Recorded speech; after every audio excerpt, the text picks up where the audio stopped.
श्री स्वामी समर्थ।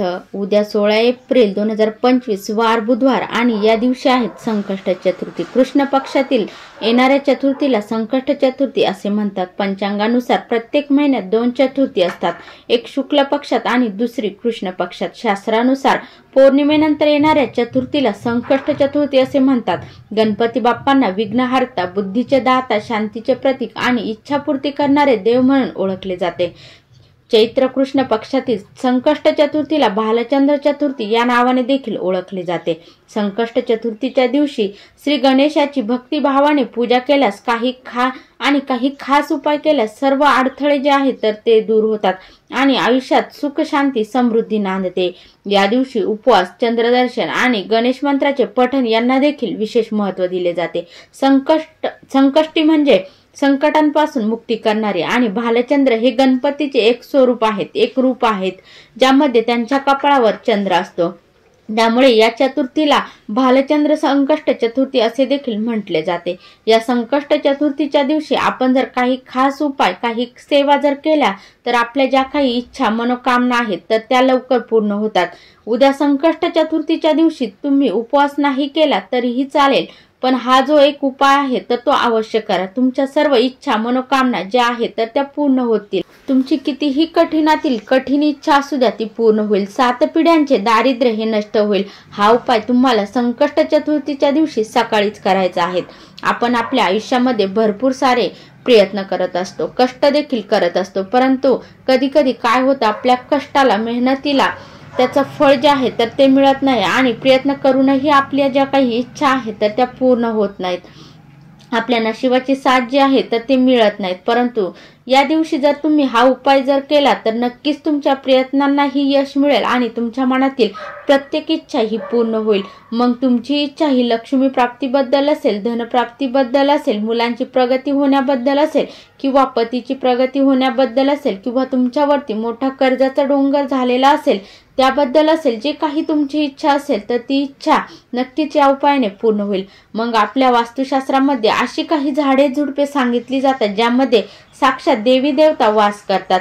या झाडांमध्ये एक दैवी शक्ती असते आणि म्हणून विशेष तिथीवरती आपण या झाडांसंबंधित उपाय जर केले तर ती दैवी शक्ती आपल्याला प्राप्त होते।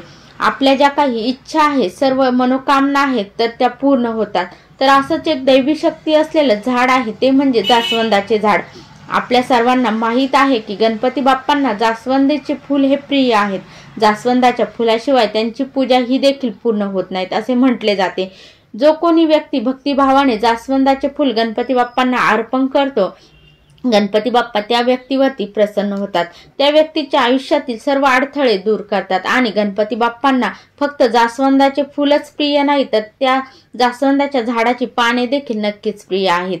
आणि चतुर्थीच्या दिवशी या पानांचा उपाय जर आपण केला तर नक्कीच आपल्या इच्छा, मनोकामना या पूर्ण होतात।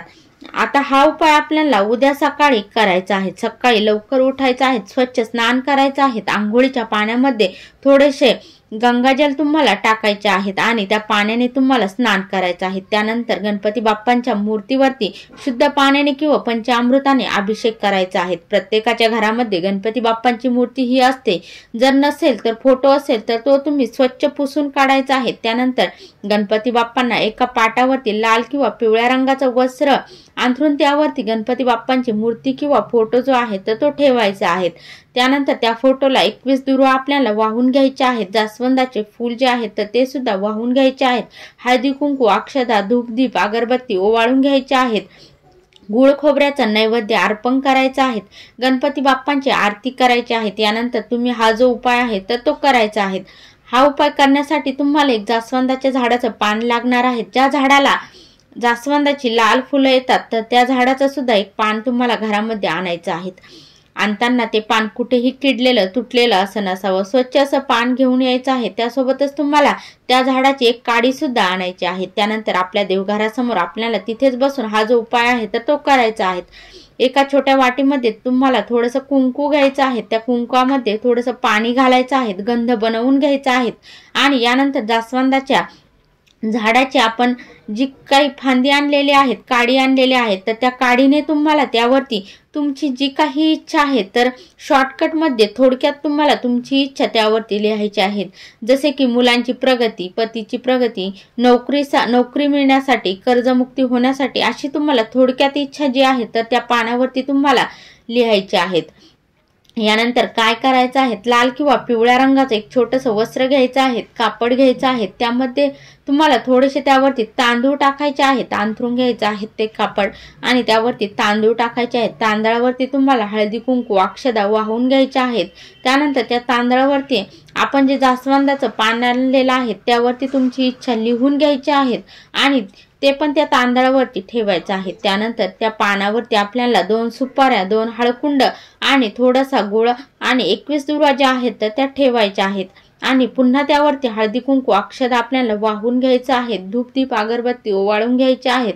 यानंतर वक्रतुंड महाकाय सूर्यकोटी समप्रभ या मंत्राचा 21 वेळा तुम्हाला जप करायचा आहे आणि ओम गणपते नमः या मंत्राचा देखील 108 वेळा जो जप आहे तर तो आपल्याला करायचा आहे. यानंतर दोन्ही हात जोडून जी काही तुमची इच्छा तुम्ही त्या पानावरती लिहिलेली आहे तर ती तुम्हाला गणपती बाप्पांना सांगायची आहेत, गणपती बाप्पांना प्रार्थना करायची आहेत. यानंतर दिवसभर तुम्हाला ही जे वस्त्र आहेत, ही जी पूजा आहे तर ती गणपती बाप्पांसमोरच ठेवायची आहेत. यानंतर संध्याकाळच्या टायमिंगला 5 वाजल्याच्या नंतर तुम्हाला काय करायचं आहे, वस्त्रासहित तुम्ही ही जी काही पूजा केलेली आहे तर ती उचलून घ्यायची आहेत आणि त्या कापडाला एक गाठ मारून घ्यायची आहेत. हे घेऊन जिथे कुठे तुमच्या आजूबाजूला गणपती बाप्पांचं मंदिर असेल तिथे जायचं आहे आणि बाप्पांच्या चरणी तुम्हाला ही जी पूजा आहे तर ती अर्पण करायची आहेत आणि तुमची इच्छा पूर्ण होण्यासाठी तुम्हाला तिथे प्रार्थना करायची आहे. तर अशा पद्धतीने तुम्हाला हा जो उपाय आहे तर उद्या संकष्ट चतुर्थीच्या दिवशी आवर्जून करायचा आहे. खूप प्रभावी उपाय आहे, नक्की करून पहा. फक्त अगदी भक्तिभावाने, श्रद्धेने तुम्ही हा उपाय नक्की करा. तुम्हाला या उपायाचं फळ जे आहे तर ते प्राप्त होईल. या उपायामुळे तुमचे जे काही अडलेले काम आहेत, अडथळे आहेत तर ते दूर होतील. नोकरी व्यवसायात यश मिळेल. कुटुंबात सुख शांती नांदते. घरात पैशाची चंचल जी आहे तर ती कमी होते. व्हिडिओ आवडल्यास लाईक, शेअर, कमेंट करा. चॅनलवरती नवीन असाल तर चॅनलला सबस्क्राईब करा आणि कमेंटमध्ये श्री स्वामी समर्थ अवश्य लिहा. ओम गणपते नमः अवश्य लिहा. श्री स्वामी समर्थ. जय जय स्वामी समर्थ.